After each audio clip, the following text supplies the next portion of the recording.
Hello and welcome to Majoring in the Minors, a series covering the North American Academy scene.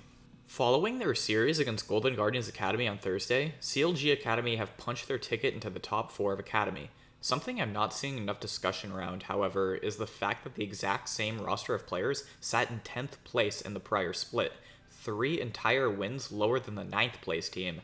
Indeed, a team that sat in a clear 10th place last split is now ranked as one of the best teams in Academy with no roster changes at all.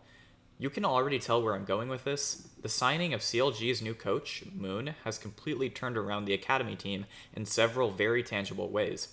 I spent a few days watching each spring and summer CLG Academy VOD, and there are plenty of changes I noticed within the team between the seasons.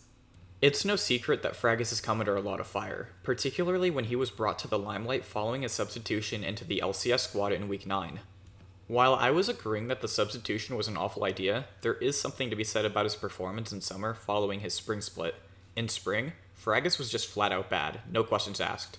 Objectively, he held the lowest KDA and the lowest KP percentage of all junglers, with a mediocre CS per minute too. Subjectively, however, Fragus would just die so much for no reason. Fragus gave first blood in 6 of the 18 games CLG played, and CLG had a first blood percentage of 33% themselves. With some quick math, we can find out that half the time CLG gave first blood, Fragus was the one on the receiving end getting killed. A lot of this is attributable to bad jungle pathing, poor decision making, and overall bad execution. In summer, Fragus only gave first blood twice, which isn't egregious at all.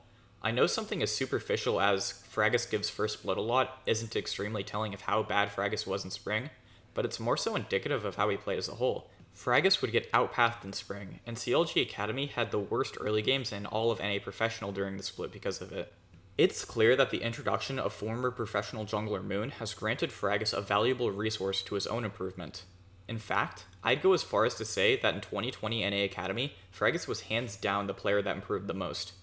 Fragus isn't a superstar jungler right now, and he's still not close to the top half of Academy junglers, but he's been playing so much better now compared to in spring.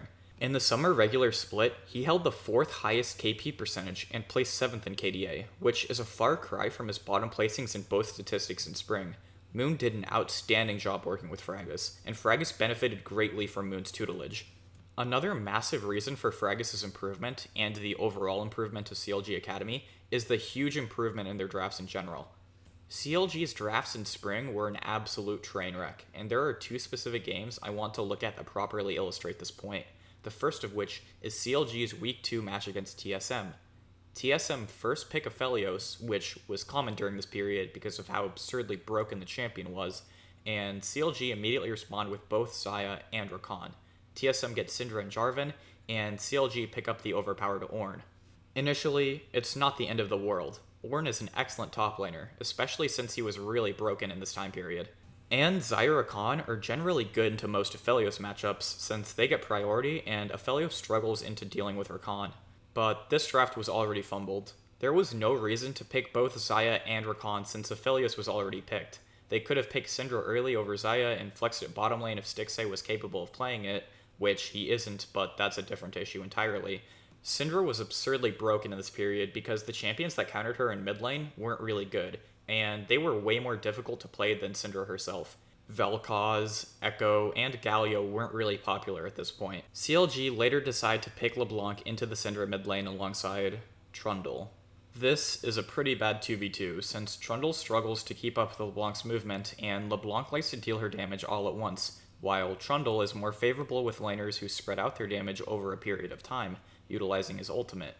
It's not awful though, but there were a lot of other options. CLG really fumbled the play by prioritizing both Xayah and Rakan too early in the draft while there were so many better champions open. Also, Jarvan is just really good into Xayah too, so they didn't even really succeed on that front either. The second draft that just looked terrible was CLG's Week 4 game against Golden Guardians. The actual pick ban doesn't exist for this VOD, but it literally doesn't matter because the end result is an abomination of a draft. Set was really favorable into Ornn during this period. Gragas Orianna is a bad 2v2. Aphelios Braum is a great lane, but they're countered anyway by Xayah and Rakan, the former of which basically counters everything on CLG's entire team, and CLG has no way to hit a Azir short of a flank or a Gragas Flash E.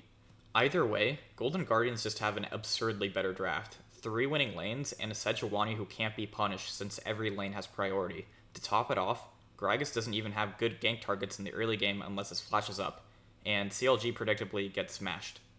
In contrast, CLG's new drafts are much, much better, and they overall have a better read on the meta. A good example of this is seen right away from their Week 1 game against Evil Geniuses. It was a remarkable game, in fact, because CLG actually played the entire game like absolute garbage, but they still won because their composition simply countered the enemy.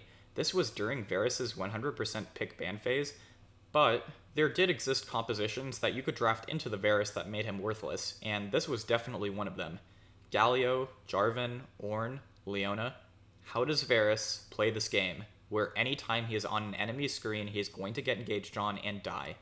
Definitely was worthless this game, and while Azir is generally good into hard dive compositions, Giyu isn't very good at Azir. In fact, Giyu's assassin-favored playstyle is countered by this composition in itself, and EG lose to CLG's superior draft. Anecdotally, I remember one day we were scrimming against CLG months ago. We were getting beat pretty bad, and someone commented, "These are picks that people play when the team has zero synergy at all, it's brain dead." That idea really stuck with me, and shaped the overall way I view CLG's drafts. Sure, not all of their drafts are great. A good example is their Week 2 game against Golden Guardians, where they once again managed to have 3 losing lanes and a Lee Sin on top of it. But obviously, this is Academy, so they just decided to win the game anyway after CLG completed their win condition of 5-man Bard ult at Elder Dragon. Crumbs' reaction really speaks to how I feel. They save Hards on the front line trying to deliver damage in, and Golden, they are Elder Dragon. I was going to say Golden Elder Dragon. As the split went by, CLG really opted into this drafting style and prioritized easy-to-execute compositions that relied on heavy engage. Fragus was the only player to pick Vi in the entire split, and held a 75% win rate on the champion. With a KDA of 5, Vi was the second highest KDA champion that was picked more than once over the split in the jungle. Teams would frequently try to counter Vi with Olaf, but it just didn't work. The easy execution of the hard engage was really difficult to play against for most teams, particularly when it was paired with picks that had great follow-up damage, such as Galio or Orianna. CLG would enjoy most of their success with picks like these: Galio, Jarvan, Vi, and Set. Easy hard engage compositions that punish side laning and more difficult to execute strategies in general. Even individually, the players definitely seem to have a much better idea of what's going on in the game. In contrast, all we have to do is look at some of their plays from their spring split. A really good example is their Week 2 game against 100 Thieves. I'm just going to play the clip for you, but calling it one of the worst mechanical displays I've ever seen in a professional game of League of Legends is putting it lightly. Trying to get the bullets, but here comes Call of Fortune. Nice hit onto Fragus, goes down, and Phil manages to shield everything away. And that's going to be Contrast getting the insect. Nice damage onto Phil, not enough to kill him quite yet, literally 2 HP. As Lulu managing to get an bullet time comes down, getting a lot of damage, but not the kill. Contracts now goes in with the Sonic Wave, another flash burn, but that's Lee Sin going down. Contracts is dead. Tuesday's polymorphed and killed himself, and that's going to be a... I know this isn't an unpopular opinion, but I definitely think that ex-professional players generally make for really good coaches. I think empathy is a big part of the human condition, and understanding a player's situation and thought process goes a long way in helping them improve in their profession. Moon's career as a player had its ups and downs, from a mid-tier LCS jungler all the way down to a pretty mediocre jungler in Academy. I know Moon was upset when he had to end his career as a professional player, but him becoming a coach was an insanely great decision for himself. Him turning around CLG Academy and bringing a group of players who were each relatively mediocre in their positions, save for maybe Wind, to the semifinals of Academy playoffs is absurd. I genuinely don't think that a coach that doesn't play the game at the level that Moon does, or at least did, could have pulled it off. CLG Academy turning around their year is a testament to how good coaching and good staff in general determines a good deal of how individual players perform. All one needs to do is look at how Frag has improved from spring to summer. Naysayers will argue that CLG just cheesed their way to the top 4 by abusing brain-dead picks like Vi, but inevitably, I think that's the point. CLG saw something that worked and kept abusing it to get to where they are now. Don't get me wrong, I don't think that every single ex-professional player would be a fantastic coach, but I do think that Moon's experience as a player lends him a great deal of understanding of which part of the machine that is CLG isn't functioning correctly. This summer was Moon's first split as a coach, and I can't wait to see more from Galen, because he turned a team that had only 4 wins in spring to an at minimum 4th place team in summer. That's it for me. I have one last video coming before the semester starts later this month, and you'll never be able to guess what it's about. Thanks to my graphics designer Kingme for helping me with the graphics and the thumbnail for this video. If you ever need graphics, he has my full endorsement, and I wouldn't take work from anyone else. And thank you for watching.